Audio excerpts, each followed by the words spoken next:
세상을 이해하는 사람들의 방식을 우리 엿볼 수 있는 그런 도구고 툴입니다.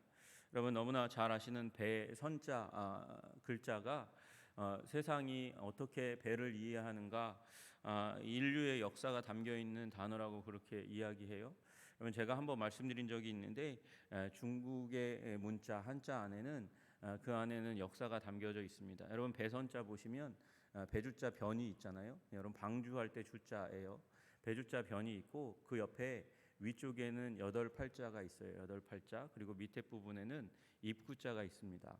여러분 이 한자가 성경의 역사에 기원한다고 이야기하는 분은 그게 바로 노아의 방주를 이 사건을 이야기한다고 얘기해요. 여러분 노아의 방주에 몇 명이 들어갑니까? 몇 명이? 8명이 들어갑니다.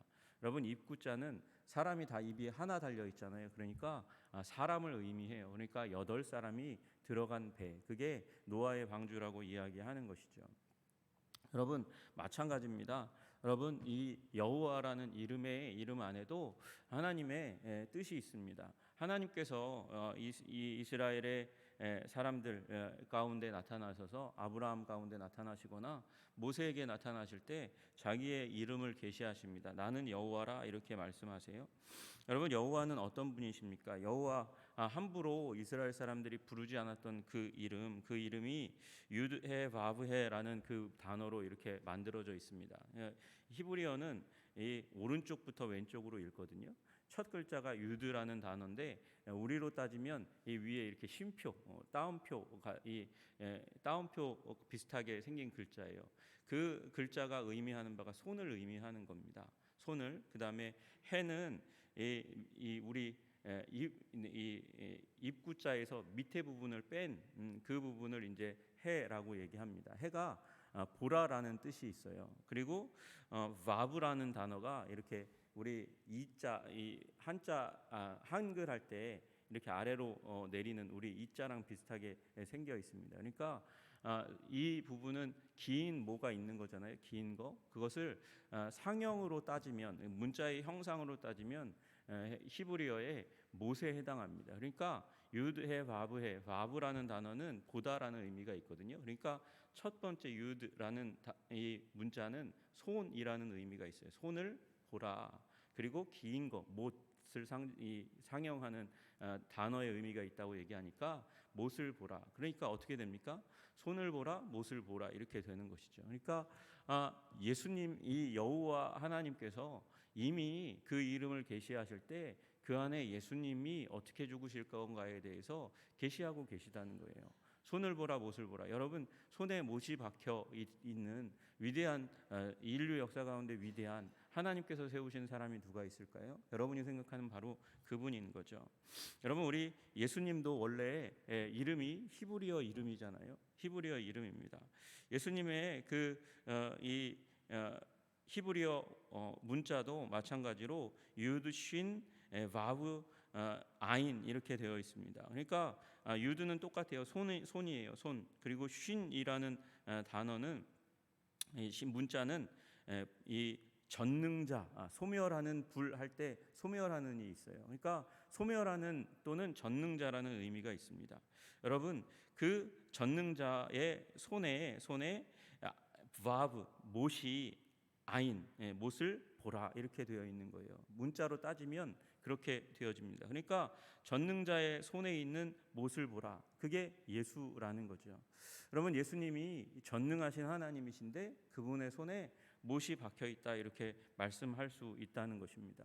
여러분 오늘 본문의 주인공은 누구냐면 여호와 하나님이십니다. 4절에 보면 1절에 보면 4절에 보면 거기에 여호와께서 구원의 성벽과 외벽으로 삼으시리로다 그렇게 말씀하시고 4절에 너희는 여호와를 영원히 신뢰하라 그렇게 말씀하세요. 여러분 그 여호와를 읽어갈 때 유드해 바브해 그래서 손을 보라 못을 보라 말씀하시는 하나님 예수 그리스도를 우리에게 주시는 그 하나님을 보셔야 하는 거죠. 여러분 물론 이 말씀은 26장의 말씀은 이스라엘의 회복에 대해서 말씀하시는 거예요. 이스라엘의 회복. 여러분 멸망할 이스라엘, 멸망할 유다 그 나라가 제국의 발에 짓밟히게 될 것이다. 그러나 내가 그들을 이끌어 회복시킬 것이다. 그것이 하나님의 1차적인 계획입니다. 그러나 거기에 이중적으로 거기에 무엇이 있습니까? 하나님의 인류를 향한 구원의 계획이 담겨져 있는 거예요. 여러분, 출애굽기의 역사는 분명히 애굽에 들어갔던 야곱의 자손들, 요셉을 통해서 애굽에 들어갔던 야곱의 자손들이 어떻게 구원받는가에 대한 스토리가 출애굽의 스토리죠. 그리고 그것은 하나님의 분명한 계획이었습니다. 우리가 다 아시다시피 창세기 15장에 아브라함에게 횃불 언약을 주실 때 그들이 이방 나라에 가서 400년 동안 종살이하는 일이 일어날 거라고 분명히 말씀하셨어요. 그것은 하나님께서 계획하신 일이고 그 하나님의 계획을 모세를 통하여 일으켜 주셔서 이스라엘 백성들이 애굽에서 출애굽합니다. 그리고 그 출애굽의 사건은 그냥 출애굽의 사건으로 끝나는 것이 아니고 우리 인류를 위한 구원의 사건을 상징하고 이야기하는 것으로 우리에게 신앙의 영감을 주는 것이죠. 여러분, 마찬가지입니다. 이 이야기가 분명히 이스라엘의 회복에 대해서, 유다의 회복에 대해서 말씀하시는 내용이지만 또한 동시에 구원에 대해서 말씀하시는 거예요. 우리의 인류의 영원한 구원에 대해서 말씀하시는 거라는 거죠. 여러분, 우리 맨 뒷부분에 20절 보시면 이렇게 되어 있어요. 내 백성아 갈지어다 내 밀실에 들어가서 내 문을 닫고 분노가 지나가기까지 잠깐 숨을 지어다. 이렇게 말씀하신단 말이죠. 문을 닫고 분노가 지나가게 하는 사건이 인류 역사 가운데 두 번에 걸쳐서 아주 강력하게 나타납니다. 문을 닫아야만 구원받아요. 언제 그렇게 구원받았어요? 여러분 기억하십니까? 노아의 방주 때 그렇게 구원받았죠. 방주에 문을 닫아야 구원받는 거예요.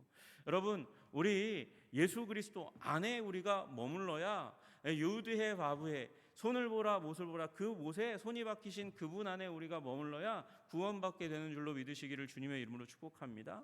여러분, 또 문을 닫아야 되는 때가 있었어요. 그 때에 문을 열면 큰일 납니다. 죽음의 사자가 집 안에 들어와 죽습니다. 그리고 그 문 밖에는 죽인 어린 양의 피를 발라야만 하는 때가 있었어요. 여러분, 유월절의 그날에 문을 꼭 닫아 걸어야 됩니다. 문을 열고 나가면 죽는 거예요. 여러분, 예수 그리스도 그 보혈 안에 머물러 있어야 인류는 산다, 구원받는다, 영원한 하나님의 은혜 가운데 들어간다 말씀하시는 거죠. 여러분, 이 바로 앞절 한번 같이 읽어보실게요. 바로 앞절에 말씀 한번 보겠습니다. 19절 말씀 같이 합독해 보겠습니다. 여러분, 이 말씀이 여러분의 오늘의 은혜의 말씀이 되기를 소원합니다. 같이 읽어보겠습니다. 시작. 주의 죽은 자들은 살아나고 그들의 시체들은 일어나리이다. 티끌에 누운 자들아 너희는 깨어 노래하라. 주의 이슬은 빛난 이슬이니 땅이 죽은 자들을 내놓으리로다. 아멘.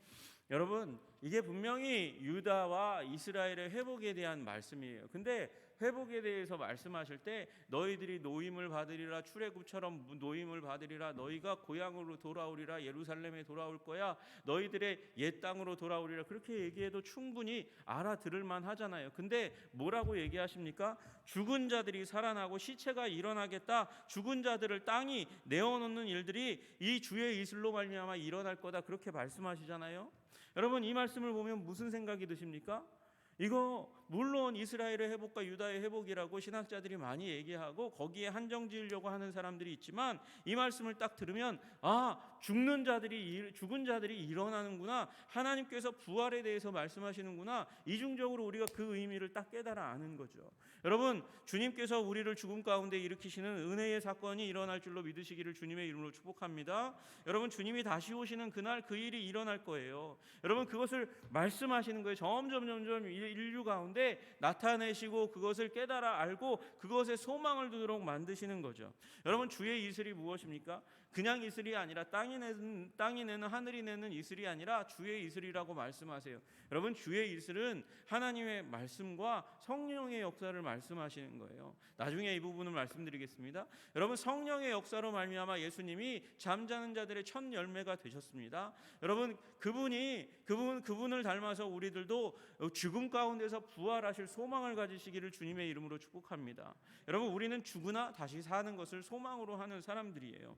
여러분, 그래서 오늘 이 말씀 가운데 26장 우리가 읽었던 말씀 가운데 하나님께서 우리에게 보여주시는 구원에 대한 말씀들을 많이 말씀하세요. 여러분, 첫 번째로 우리가 기억할 것은 여러분, 높은 데는 그리고 솟은 반드시 멸망한다는 것입니다. 5절을 한번 읽어보겠습니다. 같이 읽겠습니다. 시작. 높은 데에 거주하는 자를 낮추시며 솟은 성을 헐어 땅에 엎으시되 진토에 미치게 하셨도다. 여러분, 이 성은 높은 성입니다. 솟은 성입니다. 그 성은 이 이스라엘 민족과 유대 민족을 핍박하고 어지럽게 하는 제국의 성입니다. 그 솟은 성이 반드시 헐어지고 엎어지고 그래서 진토에 이렇게 내려앉는 그 일들이 일어날 거라고 이야기하는 거예요. 여러분, 세상 제국은 반드시 멸망합니다. 여러분, 가장 위대한 도시라고 얘기하는 뉴욕도 무너질 거예요. 하나님의 권세 아래 무너지는 일이 일어날 겁니다. 로마 제국이 무너지듯이 그렇게 무너지는 일들이 일어날 것입니다. 우리가 그것을 바라봐야 돼요. 여러분, 물리적인 이 세상의 모든 도시들은 다 무너집니다. 그리고 그것이 하나님의 구원의 서막이라는 사실도 기억해야 하는 거예요. 여러분, 그 세상 나라가 무너질 때 그곳에서 낭망하고 무너지고 깨어지고 부서지는 사람들이 일어날 거고, 그들이 이 세상의 소망이 아니라 하나님 나라의 소망을 두는 일들이 일어날 거라는 것이죠. 그것이 6절의 말씀입니다. 발이 그것을 밟으리니 곧 곤궁한 자의 발과 곰핍한 자의 걸음이리로다. 여러분, 빈궁한 자, 곰핍한 자, 여러분 생각하면 어떤 사람이 생각나십니까? 여러분, 곰핍하고 빈궁하면 가난한 자를 의미하는 것이죠. 여러분과 제가 너무나 잘 아는 예수님의 이 팔복의 말씀의 서문을 여는 것이 가난한 자 아닙니까? 심령이 가난한 자는 복이 있나니 천국이 그들의 것이미요, 애통하는 자는 복이 있나니 그들이 위로를 받을 것이미요. 그래서 온유한 자가 되는 거예요. 낮아지고 하나님의 말씀에 순종하는 자들이 되는 거죠. 온유한 자는 복이 있나니 그들이 땅을 기업으로 받을 것이며. 여러분, 가난한 자가 되는 것이죠. 가난한 자가 되어서 제국의 그 높은 도시에 소망을 두지 않는 거예요. 이 세상에 소망을 두지 않는 사람들이 나타납니다. 그리고 그들이 걸음을 걷는데 그 길이 곧 7절의 그 길로 바뀌어집니다. 7절의 길은 어떤 길입니까? 의인의 길은 정직하며 정직하신 주께서 의인의 첩경을 평탄하게 하시는도다. 여러분, 그들이 가난한 자의 발걸음이 걷는 길이 곧 의인의 길이 되는 역사가 일어나게 되는 줄로 믿으시기를 주님의 이름으로 축복합니다. 여러분, 우리의 발걸음이 거룩한 발걸음이 될 거라는 거예요. 가난한 자의 발걸음, 목마른 자들의 발걸음이 거룩한 자들의 발걸음이 될 거라고 말씀하십니다. 여러분, 그들이 걷는 발걸음이 걸어가는 길이 있습니다. 그 길이 저는 예수 그리스도라고 믿습니다. 여러분, 그 길의 첩경, 지름길이 바로 예수 그리스도라고 믿습니다. 여러분, 예수께서 이 땅 가운데 오셔서 자기를 계시하실 때 말씀하셨습니다. 예수께서 이르시되 내가 곧 길이요 진리요 생명이니 나로 말미암지 않고는 아버지께로 올 자가 없느니라. 그 예수님께서 여러분, 의인들이 걸어가는 그 길, 첩경, 그 길인 줄로 믿으시기를 주님의 이름으로 축복합니다. 여러분, 제국이 무너져야, 세상 나라 가운데서 무너지는 경험을 해야 가난한 자가 되고, 그리고 하나님께 꼭 마음에 드는 의인이 되기로 결심하고 걸어가며 예수님을 찾는 일이, 예수님을 통해서 예수님을 향해서 하나님께로 가는 일이 일어나게 되는 줄로 믿으시기를 주님의 이름으로 축복합니다. 여러분, 그 발이 걸어가는 길은 당연히 의인의 길이죠. 믿음의 길이죠. 여러분, 그 믿음이 믿는 자들이 걸어가는 그 길이 어떠한 길이 될 것인가? 여러분, 그것이 3절에 말씀하시는 거예요. 주께서 심지가 견고한 자를 평강하도록 지키리니 이는 그가 주를 신뢰함이니이다. 신뢰한다, 믿음이니이다 말씀하시는 거죠. 여러분, 믿는 자, 의인이 믿는 자잖아요. 그 하나님을, 예수 그리스도를 믿고 그 길을 걸어가는 자들의 인생길이 어떨 건가? 여러분, 심지가 견고한 자들이 된다는 거예요. 믿음이 있으면 마음이 마음이 흔들리거나 어지럽혀지지 않고 끝까지 초지일관할 수 있는 마음의 내적인 능력이 갖추어집니다. 그것을 심지가 견고한 자라고 표현하고 있는 거예요. 여러분, 믿음으로 말미암아 여러분의 마음이 흔들리지 않기를 소원합니다. 여러분, 갈대와 같이 되지 않기를 소원합니다. 처음은 갈대였죠. 갈대여서 하나님을 의지했죠. 꺼져가는 심지와 같았죠. 그래서 주님을 의지했죠. 그러나 의지하면 의지할수록 하나님의 진리가 우리를 붙들어서 견고하게 하시는 은혜가 있게 되는 줄로 믿습니다. 예수님 잘 믿었는데, 예수님 10년 20년 정말 말씀 가운데 성령 가운데 잘 믿었는데, 그분은 20년이 지났는데 그럼에도 불구하고 잘 흔들려. 그런 분 여러분 주위에서 보셨어요?